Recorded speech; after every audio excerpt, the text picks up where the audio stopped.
Okay, we're gonna try this again. I just went live like a second ago, but it said I was live, and then like nobody was here. There's like still nobody here. I'm just talking to myself over and over again. Oh, wait, there's one person here. Am I in the right group? Let's see here. Maybe so. Okay, we got a few more people in here. Lakin, am I in the artist group? I know that this is like, everybody always does this. They're like, am I in the right group? But like, I really am having some technical difficulties here. Oh, okay. Okay, great. I was like, wait, like you guys, I literally just got on like a couple, like right at 11. I was right on time, pushed live, started talking, having a good old time with myself. And I'm like, okay, but like nobody's on here. Like there's no people, no comments. Like something's not working. Okay, so we're rolling now. I like it. Thank goodness. Wonderful. Okay. You guys, thank you so much for coming and joining with me to talk about color matching. So that's what we're going to be talking about today is virtual color matching. And a lot of you, I'm going to go ahead and silence my phone here. Okay. So I think color matching, and here's the thing too. When I sign up new artists, I think that is the very first commonly asked question about becoming an artist is, how am I going to learn how to color match? Like it seems so hard and so complicated to color match people. But I can assure you, if you are new, you will get it and it will become so easy for you. And don't get me wrong, there's still some people that I look at them and I'm just like, oh, I don't know, it could be this, or this. But then I just remind myself that that is exactly it. Most people can wear multiple colors, and then that makes me feel more confident in what I'm doing. So also, most of you have amazing uplines and sideline sisters and teams who are super willing to help you. So utilize that. Get second opinions, and just, you know, kind of work with one another to figure it out and see if you can get it. But I'm going to be giving you some of my tips and tricks for color matching. I feel like I probably virtually color match a whole lot of people on the daily. And I have been, you know, with this company for 4 years, and I feel like I've gotten pretty good at the color matching. So I'm super stoked to be able to kind of teach you some of my tips and tricks for helping you learn how to color match, because ultimately having a proper color match is what is going to translate into success with your customers and them loving this makeup. I'm sure we've all kind of been on that other side of it where we put the wrong color on and we don't like it. There's all these things that happen when we don't have the right colors, and then you go back to when you use the right colors, that's when you see the magic in the makeup. So, oh, you guys are so nice. Gosh, I feel like we should do this more often. When I get on here, you guys just compliment me. It makes me feel good. So great. You guys are wonderful. Thank you so much. All right, so let's get started. Okay, so first and foremost, with virtual color matching, the most important thing is that you get a good picture from your potential customer. So most of us, there's lots of graphics out there that you can use. You can create your own, which is also a great idea. But basically, a good picture is going to be stand inside your house in front of a window and take a few steps back and then snap that selfie. That is always the best lighting, and that is how you are going to match somebody true to like their skin tone. Because if they are in, you know, artificial lighting, whether it be a really extra yellow light or a really extra bright white, that stuff, or even when they're turned facing, I can't tell you how many pictures I've got when I tell people what to do and then they turn away from the window and take the selfie and their whole face is just really dark and shadowy, and that makes it so hard because you cannot see what their skin tone is or depth or color or anything like that. So getting a good picture is so key, and sometimes it's definitely worth it if you feel like you cannot see their skin and they've taken a picture, ask them for another one. Just ask them for another one. They'll do it. And I personally, this is my personal opinion, I love to ask for one picture with makeup and one picture without makeup. I do that just for the sheer fact that, one, it gives me 2 photos of this person, not just one, and 2, it helps me see how they like their makeup. Because if sometimes you may look at somebody and you may think, oh, they're probably like amber, but then when you see their makeup picture, they maybe wear their makeup a little bit darker than their skin and they look like they're maybe wearing sandy or maybe even mango. Not that we want to suggest wrong colors for them, but it's also very important to suggest colors that they are going to like. If they put on, if they're used to wearing a color such as sandy or mango in depth and we give them white peach, they are not going to love it. They're going to feel washed out. They're just going to think it's the makeup and they're not going to be very satisfied with it. So that's where I like to get 2 different pictures of them so that I can kind of gauge how they like to wear their makeup. And then also, I feel like when I see their makeup photo, it also helps me then correlate what our makeup will look like on their skin. So that's what I like to get. But again, there's a ton of artists that only ask for a makeup-free selfie, and I think that is great too. So just your personal preference and whatever works there. Once you get that good photo, the next thing I kind of want to talk to you about is recommendations. So when I recommend colors to people, I always recommend 2 highlight colors. Always, always. Sometimes, occasionally, a third. So always 2, sometimes a third. And don't be scared to recommend those colors because that's what they will need to love the makeup and to find success with their colors. And then contours, I usually suggest 1, sometimes 2, because I think sometimes people can wear multiple contours too. So if I look at them and I'm like, hey, olive would be really pretty on them, but indigo would also be so gorgeous on them, but it could be a little scary for them. If they look at indigo in the tin or on the website, they may be like, holy shnikes, no way.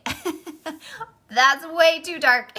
So I usually will recommend, I'll say like olive or indigo would be gorgeous on you or whatever, whatever the 2 combinations are. So it kind of gives them a little bit of room to choose. And then I usually, for blushes, again, if I see their makeup photo, it allows me to see what kind of blush they're typically liking on themselves.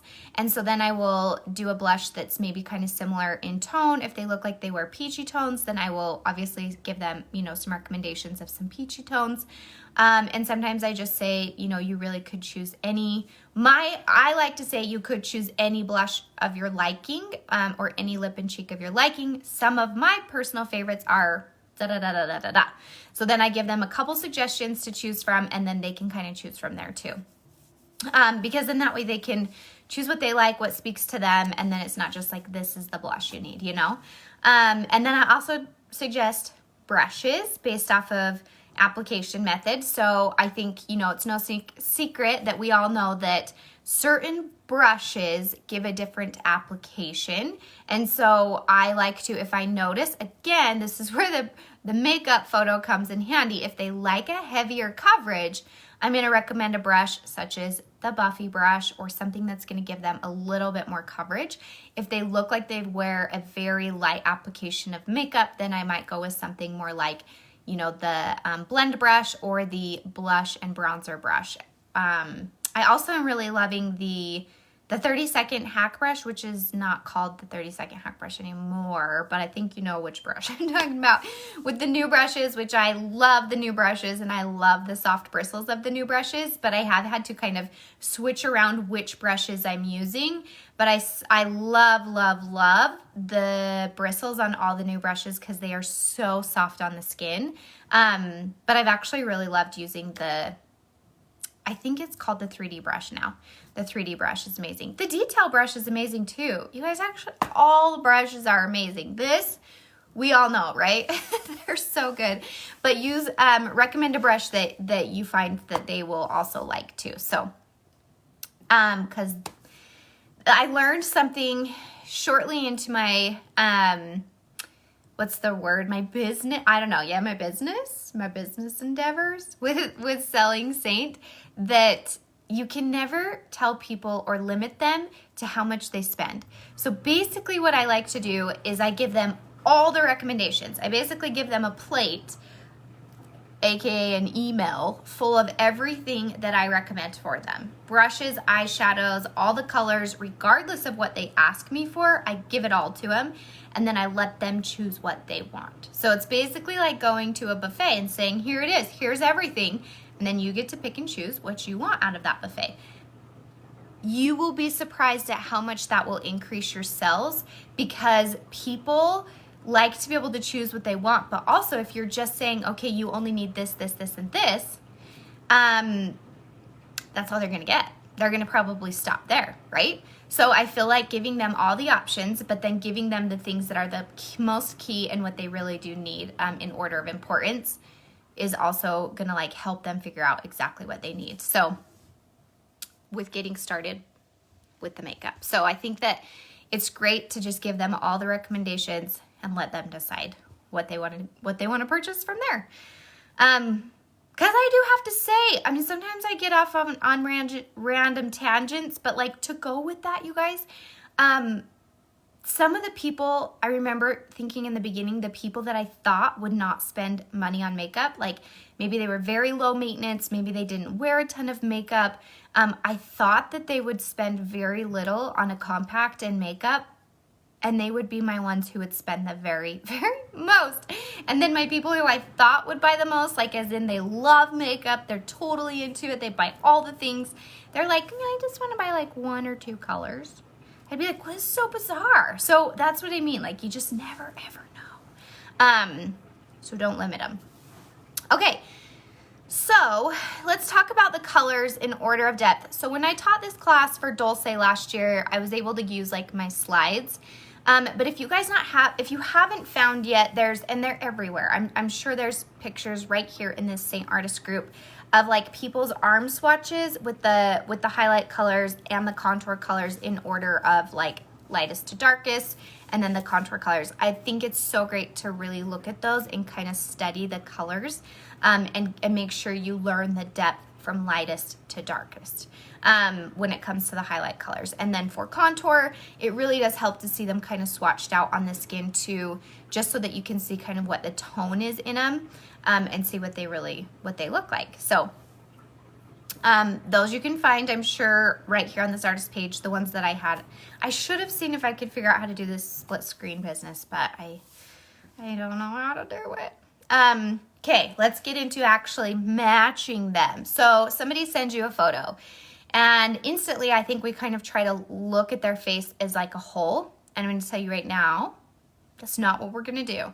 So what we're going to do is when someone sends you their photo and you are left to color match them via photo, the first thing I do is I look for the darkest parts in their skin.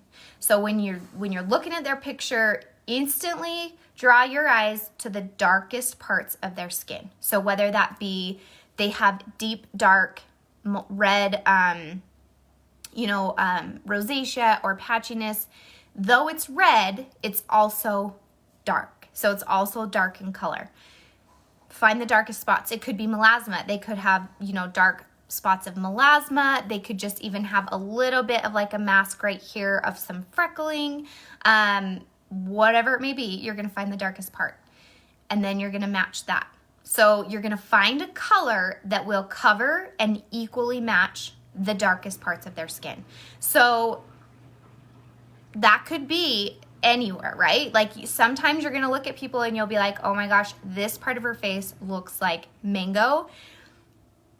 But then she may have another part of her face that looks like linen. And you're like, what do I recommend? This is where it comes in handy, recommending 2, possibly 3 colors. So when you find that darkest part in the skin, you're going to get a highlight that is going to match that and cover it. And I like to put this in the perspective of, sometimes we just think that, and this is like super old school makeup thinking, but like you have a dark spot and so you take a lighter color to like try to lighten it up and cover it, that will never ever work. And what we've learned so much about color science and color theory with Kara's amazing trainings on Demi, and it's really helped me to even understand utilizing 3D in a way, you know, of making sure you get a color that's going to help cover and neutralize out those darkest spots in the skin. So if you're looking at somebody's face and they have a deep dark patch of redness here, you cannot, even though they may be linen through here, if you put linen over that rosacea, it is going to just pop right through, because linen is not going to do anything. It's like taking a white piece of paper and coloring on it with brown, like a brown crayon, and then trying to take a white crayon and coloring on it with a white crayon. That is absolutely not going to do anything to that brown you just colored on. The only way you're going to cover that brown spot up is by taking something that's equally as dark to put over it, right? So it has to be equally as dark in depth. So once you find that darkest part of their skin, you're going to match that, okay? Then you're going to look for the lightest part of their skin and you're going to match that. So typically, and obviously this is so variant depending on the customer, but a lot of the times they're going to be a little bit lighter right here along the jawline. And a lot of the times, sometimes through this area under their eyes, and obviously their neck. Sometimes, and you guys, I know we've all seen it, where somebody has looked to be mango on their face and their neck looks like linen. That makes it so hard to color match somebody, right? But if you're looking at their skin and you're looking at them and you're like, okay, I'm looking at her and she is mango through here, her neck is linen, and I can see on her jawline that her jawline looks a little bit lighter too. If she puts mango everywhere and ties in her jawline with linen and blends it out to blend into her neck, it'll look like magic. I'm telling you, it'll work. But that's the key, is then you have to kind of guide them in the direction of how they're going to apply those colors. But you're going to look for the lightest part in their skin and the darkest part of their skin. And it sounds very scary, but you could take somebody who has, you know, intense rosacea on their skin and use like the blush brush and just lightly tap into that redness with mango, very slightly, and then give them linen everywhere else. And if they put that linen and then they just kind of blend those colors together, it will do amazing things. It really will. It'll cover their redness, but then they're also going to still have the brightness everywhere else that they need it, because we actually matched those colors and they blend together seamlessly, which, you know, is sometimes with other makeups, you can't do that. You put one color on your whole face. Where this, you can put multiple colors and get the coverage and the look, and it still look three-dimensional and not have flakiness and not have texture. So let's talk about that for just a little bit.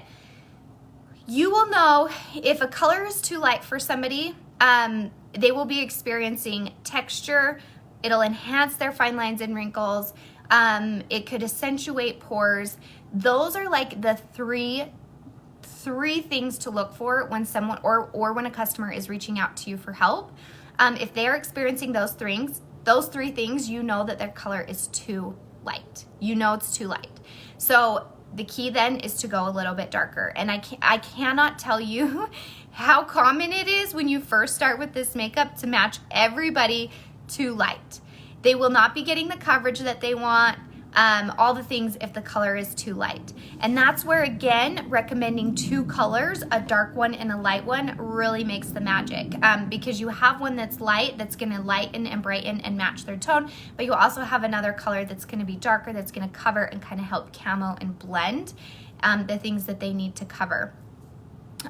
So no, in those situations, so I just seen a question come through that said, would you then put the linen over the mango? No. I don't like to layer makeup hardly ever, but it is absolutely crazy how with a cream makeup, you can basically blend those colors together seamlessly by just like blending them. So you could do the mango all through here, and then the linen, and then just kind of slightly blend those together, and they will blend out. Trust me, they will. It's magic. It's magic. This we know about 3D foundation. It is magic. So that's how I typically match, and that I do with every skin tone. Whether they are super, super light in skin tone and fair complected, I still always look for the darkest parts of their skin and the lightest parts of their skin, and I match those two tones. Those depths, I should say depths of skin. And then and that same goes for ethnic skin. If they have dark skin, you're looking for the darkest parts of their skin, and you're gonna match it with a highlight color that will help cover those darkest parts of the skin. And then you're gonna look for the lightest part of their skin and do that. So I want to kind of use my face as an example. Honestly, I could wear probably just amber. I could put amber all over my face and it would probably blend pretty dang well. And it would totally work. However, if I get very light in the summer or in this winter months, which I do, my skin gets extra pasty, or if I forget to put on self-tanner, whatever it may be, if I do that, amber isn't gonna work. Also, if I'm in the sun one day, or maybe apply self-tanner 3 days in a row, amber is not gonna work because it's gonna be a little too light. So I personally love to use Sandy and June because I can use those colors together to get the coverage that I want, but I can also fluctuate. So when I'm super pale and light for me in the winter, I can just use my June. And then in the summer, when I'm a little bit tanner and I have more color and I'm using self-tanner or whatever, I can use Sandy and then just brighten a little bit with the June. But like I said, if we just recommended the one color of amber, that's not always going to be my color. And then I also feel like I don't have the dimension that I kind of would like to see. Yeah, okay, so that is interesting. So I'm so light that I find that Moonlit is the only color that matches my neck. Absolutely. So you probably have to use Moonlit to match your neck and your chest so that it all blends together, right? So yeah, I think it's so great to have the two colors that you can work with and tell your customer, you know, because I'll have customers all the time reach out to me and be like, hey, I feel like this is accentuating my fine lines and wrinkles. And the first thing I say to him is, okay, it looks like I recommended, say, Sandy and June to you. Which color are you using in those areas that it's accentuating, that you feel like it's accentuating? And almost always they'll be like, it's the lighter of the color, right? And I'm like, hey, let's try this. And then, you know, teach them the tips and tricks for not accentuating those fine lines and wrinkles. Also, using too much is also kind of a key thing that a lot of people will do that will, you know, throw them off a little bit with like coloring. So make sure you know that they know how to apply their makeup. Okay, if they have freckles and fair skin. So I think it's kind of tough with freckles and fair skin because you're going to look at them. And the first question that I like to ask with people who have freckles is, do they like a lot of coverage or do they prefer their freckles to show through? Because each customer is a little bit different. And so if they prefer more coverage, then you may need to, in their areas of freckling, recommend something a little bit darker to help get the coverage there. But then they will still have to go in with something brighter to brighten and blend in those colors. And again, it's all about their skin tone. So sometimes freckles can throw us off because we're looking at the freckles instead of looking at their skin tone. But I want you to imagine when you're looking at that picture that their freckles are removed, and then you're gonna look at what that color is under their freckles. What is the color of their skin? How dark is it? What's the depth of it? And then you're gonna match a color to it with that depth. And then if you need to go a little bit darker, then you can give them a little bit darker color of highlight to match their freckles or to help cover. And then another color that's the actual color of their skin where their freckle is not, to help brighten. And you know, and I think it's important to be realistic about them with freckles too. Like, one, freckles are gorgeous and it's so sad when people just want to cover them up. But two, you know, that I don't really know of a makeup out there that's gonna like fully cover 100% Freckles. So, yes. Okay, so then someone also said something about skincare, if they're showing texture and stuff. Absolutely. If they're showing texture, it could be that their skincare regimen needs to be updated a little bit. But most of the time, you will be surprised, texture is often due to the color being too light for their skin. I know, Rip came to join the party. You came to join the party. A lot of people have their kids that join them. My kids are at school and I don't have to worry about them jumping in my videos anymore, but now I just have dogs 24/7. He's like my best friend. Okay, sorry guys, getting off track here. So, when it comes to highlight color, I think is obviously the most important that we get the color right. But also contour is, you know, equally we do have to recommend contours for them too. So and contour's tricky, and I feel like you will find a bunch of different suggestions here on how to color match contour. But my personal favorite thing to do in matching contour is to look at the color of their eyebrows and their, whoa, he's knocked down my computer. To look at the colors of their eyebrows and kind of like their hair color. So I typically try to match contour to their eyebrows. So when you look at somebody's eyebrows, and especially if they give you a makeup picture, because my eyebrows would look entirely different if I gave you a non-makeup photo, you'd be like, wait, I don't even think she has eyebrows. How am I supposed to match that? So makeup photo again, coming in clutch. So if you look at my eyebrows, I obviously like them darker, but I like them warmer. They're not super ashy. They're just like a little bit warmer in tone. So that kind of looks like olive or indigo to me, which those are the colors that I often use and often wear. That being said, I can wear all of the contour colors. I can wear shadow, I can wear henna, I can wear them all. It's just my personal preference on which ones I like to use, right? So that is where I think you just have to kind of stick with, you know, give them one or two to recommend, but don't get too wrapped up in contour. The one thing that sometimes I think is important with contour is, remember we're trying to create more of a shadow, and not like, you know, it's more of creating depth. So they're all a little bit more neutral. But if somebody is very, very red through here, it can be very tricky in recommending a contour color because if you put like henna or even olive or something like that on redness, it almost looks so muddy and so ashy next to their redness. So though it seems a little bit contradictory, like indigo actually works really well in those areas of redness. So that's the one thing that I would be careful with is if they have intense redness right here, just be a little bit more cautious on what contour you are recommending there. But for the most part, most people, you know, will be pretty good in just kind of matching their eyebrows and their hair color. Because if they have very dark hair, they may be able to, you know, a darker, nice dark contour is actually gonna like really make everything pop and stand out.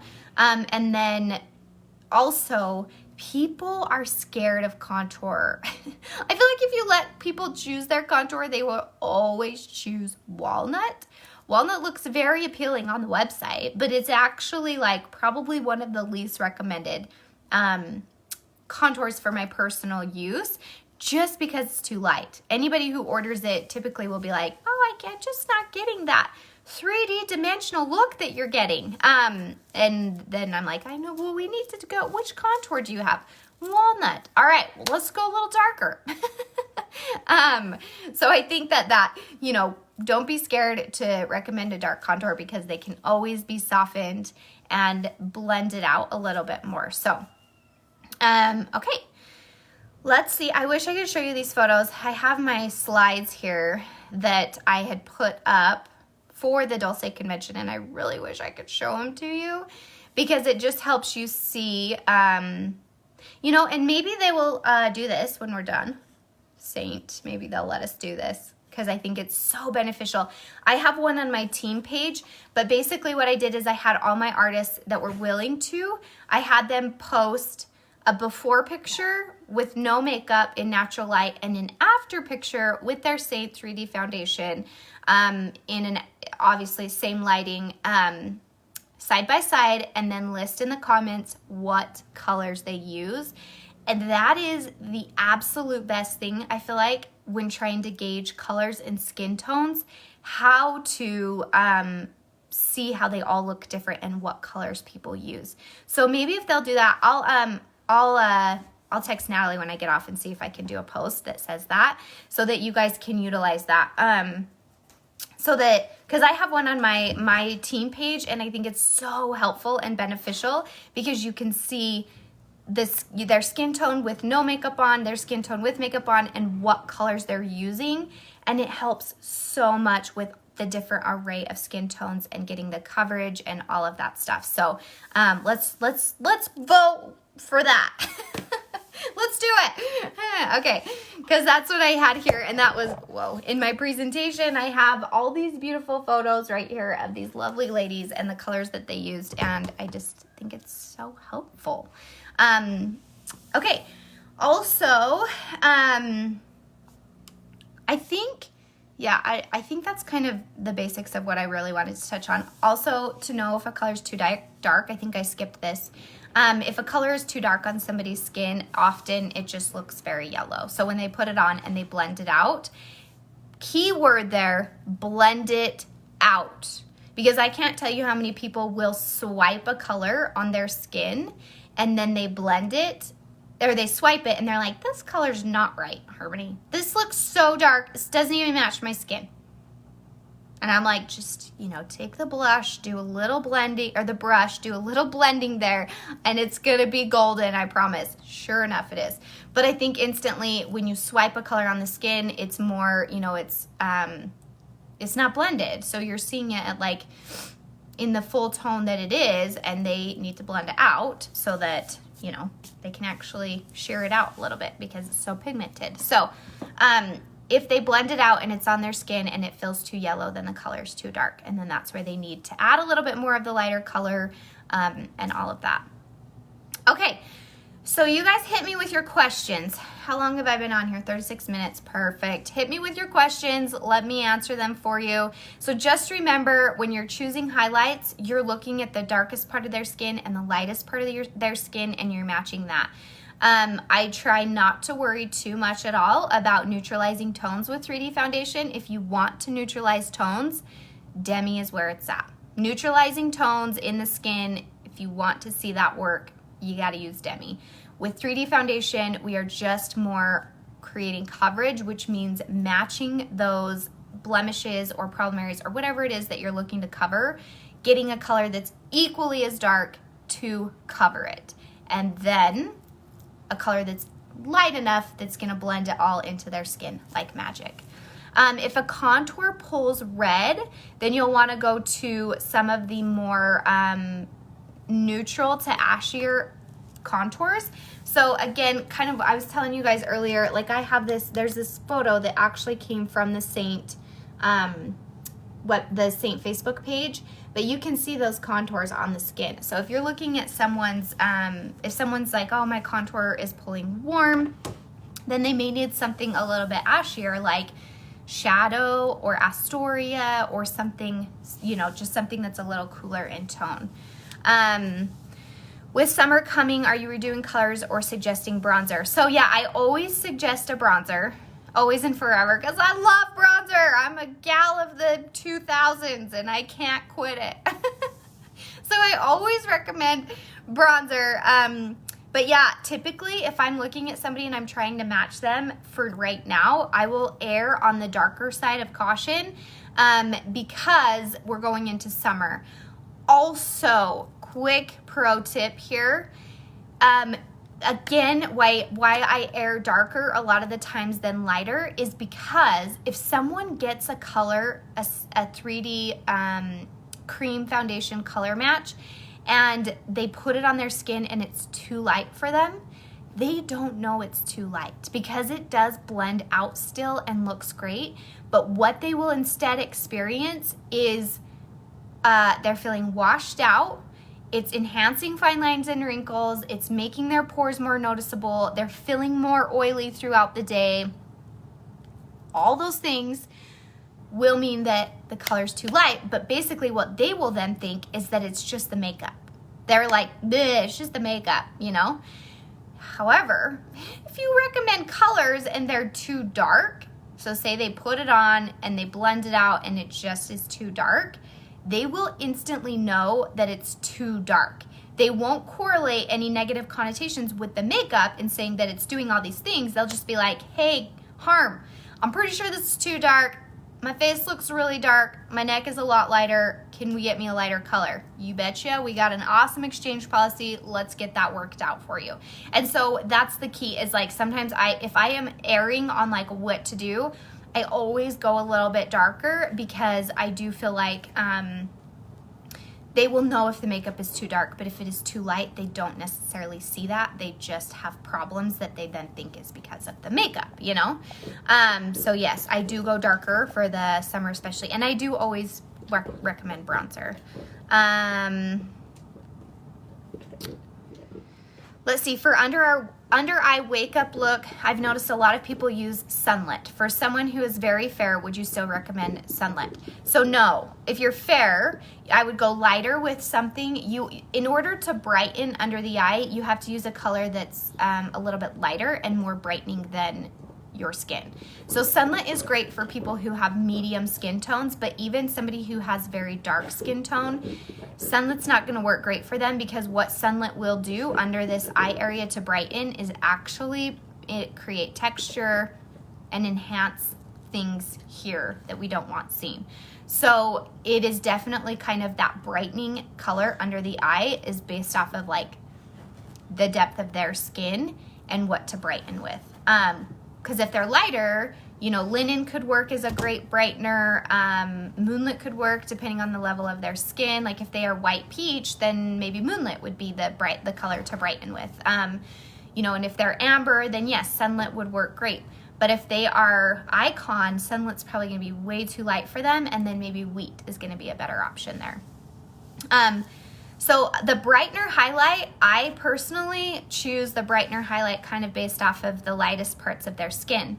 So typically what a color match form for me looks like is, I'll say, let's take my skin again for example. I will say I recommend Sandy, and then I tell them what Sandy is going to be for. This is going to be your color that is going to help cover any areas of redness, any darker spots that you need additional coverage, and then, you know, and so on and so on. And then I also recommend the highlight color June. And the reason I recommend June, this is going to be your brightening color. You're going to pop this wherever you need to see a little bit of extra brightness, or maybe where your skin is a little bit lighter, or if I have specifics for them along their jawline or whatnot, then I will add that to it too.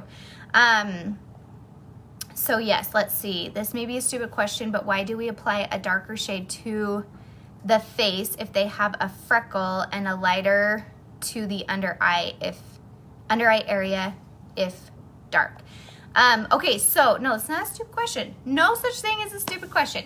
So if they want coverage for their freckles, you have to go a little bit darker. Because again, like I said before, the only thing that is going to cover those freckles is a color that's equally as dark or darker in color. Because the lighter you go, the more those freckles are actually just going to pop and stand out. So if you try to put too light of a color on someone's skin and they want coverage for their freckles, it is actually just going to probably make their freckles look kind of ashy, it just isn't going to make them, it's not going to cover them. But if you take a color that's a little bit darker, it's going to help to cover those freckles. But if you put that dark color all over their face, they might look too dark, more orange than they want. So you have to then tie in the lighter parts of their skin with a lighter color to brighten it. I hope that helps and makes sense. Let's see. So how can you tell if someone is warm, neutral, or cool? This is such a tricky question. But I'm going to do my best to answer it. So as a hairdresser, I had this tip that I use because often hair is the same thing. If someone has warmer tones, they are usually, what complements their skin best is warmer hair. If they have cooler tones in their skin, warm hair just a lot of the times doesn't complement them very well because it looks extra brassy or extra warm. So something that if I had a hard time really knowing, and this is not always 100%, so this is not like Bible, okay? This is like a tip that I personally like to use to look for. I will look at their eye color. So if you look at somebody's eye color, mine, okay, I have hazel eyes. They are kind of a yellowy on the inside, orange. Are those tones warm or cool? Warm. So I very much have a warm skin. And that is how I will a lot of the times judge. Now somebody can have, so typically if somebody is blue eyes, more often than not, they are light or they are cool toned. So if somebody has blue eyes, a lot of the time they have a little more cool tones. However, they can be warm toned if they have more yellow flecks within their blue eye. Also, their brown is kind of the eye color that can be either or. So then I will, if you can't see it in their skin, I match their hair color. Because you can easily look at somebody's hair and tell whether they have a warm brown or a cool brown. Because if it's warmer, it's usually going to be a little bit lighter. It's going to have a little more warmth, a little bit more red, a little bit more, just like that rich color. If it's cooler toned, it's going to look darker and it's going to look a little bit more, typically it's just like it's deep and it's dark and it's not warm and rich, right? So matching the contour to like their cool toned hair color works very well. So let me use this example for you. So like right now my hair is pretty dang warm. It's blonde, it's pretty yellow, it's got some warmth in it. So I really enjoy using warmer colors on my skin. But when I use like a purple shampoo and I make it really cool toned, kind of silvery, I don't like the olive, I don't like the warmth as much. I actually like to then kind of go with more cooler tones to match that coolness in my hair. Does that make sense? And like I said, those are just my tips, but I often look at eye colors and the colors in their eyes and see if their eyes are warm or cool. And then that's how I kind of decide. So if I can't tell right away. What color are you using for your eyebrows and eyeshadow? I have on, for my eyeshadow, I have on Cocoa, and it was one of the holiday colors, you guys. One of the ones that was in the winter bundle that's like, it looks like Zion, but it's not Zion. It's very similar to Zion. And then Bubba, and then Cupcake. So those are the eyeshadow colors that I have on today. And then under the eye, I have on that same color, the winter bundle color that looked like Zion right here. And then I did, in my eyebrows, I always use Trust. Trust is my favorite eyebrow color, so I use that one on my eyebrows. Okay, let's see. What else? Yes, I know. Everybody does have different opinions. Will this be on here for replay? I believe so. This should still stay on here for replay, but I'm not 100% positive. Let's see. Can you post an example of a color match form that you send back to someone with all the info? I don't know if I can post it on here. I will ask Natalie about that. But you could, if you wanted to, just fill out my color match form. And I'll send it to you. Let's see. Any other questions, you guys? Before, I feel like we did real good today. We did a lot of stuff. We talked about a lot of things. But do you have any more questions? Let's see. And yes, I know. And it's so hard because it's like what typically works for one doesn't always work for another. So it's like not like this is the holy grail and this is what it is. It's kind of just like learning to look at people's skin and see things. So let's see. For dark circles, do you recommend Mango or Frenchie to color correct and take your brightening shade over it? Is Linen too light? Put over those shades. This is so tricky. This is a tricky question. I typically do not love to layer much makeup. So just because sometimes when you layer it, it creates a whole another set of issues. And so if you're trying to really help somebody neutralize out under eye tones, it's not, again, I feel like neutralizing with 3D, we can't really do that. With Demi, we can neutralize all day long, but with 3D, we can't really neutralize. So it's more about finding something that has coverage. So under the eye area, if they're very dark and they're deep darkness right here, and you wanted to use something like the tiniest bit of Mango, and I highly recommend utilizing it in the sense of how Kara teaches to apply Demi, in just troubleshooting the darkest parts of the skin. There really is not a lot of need to like slap on a whole bunch of color all through here when that's not, the whole eye area doesn't usually have a lot of color and doesn't need coverage. It's more just troubleshooting the deeper, darker parts where the skin is the darkest. So utilizing Mango can work for that. And like just applying it just in that spot, but then they can then take like their brightening highlight and go almost right under that to brighten and kind of blend those colors together. Which sounds like it would not work, but I assure you it will. And I think it will give a more amazing result because it's not going to be a whole bunch of makeup layered in one spot to where it gets cakey and textured. So I hope that helps. Let's see. I wear Sandy with Amber, a brightener, and sometimes I notice at the end of the day it starts pulling orange yellow under my eyes. So if Amber is pulling orange yellow under your eyes, I would go up a little bit. I would shade down. That is the most confusing thing to me. But I would actually just get a lighter shade. So if you're using Amber and you feel like it's pulling warm, go to either June or Sunlit. Probably Sunlit. If you use a little bit of it, it'll do the trick without going yellow. Let's see. Do you typically only recommend 2 highlights, camo color corrector, and then I personally, and you guys, again, there's so many ways you can do this, and there is not a wrong way or a right way. It's just what works best for you. I personally recommend 90% of the time, I recommend 2 colors. I recommend one color that's going to help kind of camo and, cover, and then I recommend a brightening color, which is going to help brighten and lighten the areas needed.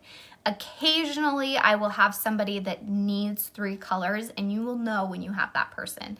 And then I will recommend a 3rd color. But me personally, I just do the 2 as far as highlight colors go, just to keep it a little bit simpler. Let's see. What else do we got? Have you heard of this makeup breaking people out? I have not. Yeah, I mean, occasionally, yeah, there's few and far between though. I feel like most people, once they transfer, like once their skin acclimates to cream makeup, it actually, I feel like clears most people's skin up. I do say that. I am not kidding you. Since I started using 3D foundation and Milk, I don't get blemishes, like ever. And that never happened before this makeup. So, okay. Yes, you guys are welcome. Thank you so much for coming and hanging out with me. Ooh, and someone is using a setting powder and it looks cakey. Any suggestions? That can happen, and often it's because if they have too much makeup, you guys, I cannot say that enough. And I know Rachel Jacob talked about it in her training too. But the most common mistake that I see people make with cream makeups is they use too much. And so if they're putting on a whole bunch of this cream makeup and then they're like trying to set that with the powder, it will cake. Like, it'll look textured, it'll look cakey. And so to avoid that, the key is less is more. Less is more. It makes the biggest difference. But also, I have tried legit, I swear, every setting powder under the sun. I try them all. And certain setting powders will do that. They will make the makeup look cakey, textured, not good. So if you do like setting with a powder, I swear, like I said, I've tried them all. My favorite, holy grail, hands down, I always go back to it, is the Coty Airspun. If you like a matte finish and you want to set with a powder, that one is the one. I swear by it. If the contour is looking splotchy, typically it's too ashy and they need more warmth in their contour. So yeah, less is more. What lip color am I wearing? So I lined my lips with indigo, and then I put just a hair of black cherry on and just a hair of Frenchie. So that's all I got on my lips. Okay, so hopefully this was helpful. I hope you guys have learned some things. Like I said, I will see about if we can get a thread going on everybody's befores and afters and the colors that they wear, to kind of help everybody see an array of skin tones and what colors they wear. So thank you guys so much. I appreciate you being here. Thanks for hanging out with me. We're all so lucky to be part of this amazing company. It seriously is the best. I love it, and I love being here. So you guys, thank you. Hope you have a wonderful day, and hopefully we'll see you soon.